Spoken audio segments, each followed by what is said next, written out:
المؤثرات الصوتية تعتبر المؤثرات الصوتية جزءاً لا يتجزأ من مرحلة المونتاج، وغالباً تكون هي المرحلة الأخيرة التي تسمى ب Sound Design، وهي تشمل كل ما يتعلق بالصوت في الفيديو الخاص بك، من مؤثرات صوتية أو الخلفية الموسيقية أو الصوت نفسه.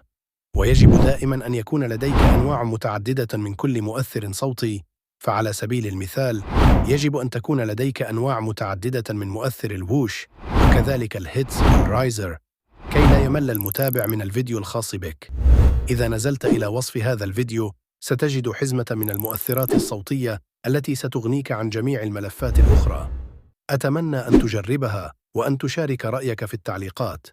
هذا كل ما لدي في هذا الفيديو، دعونا نلتقي في فيديو آخر، والسلام عليكم.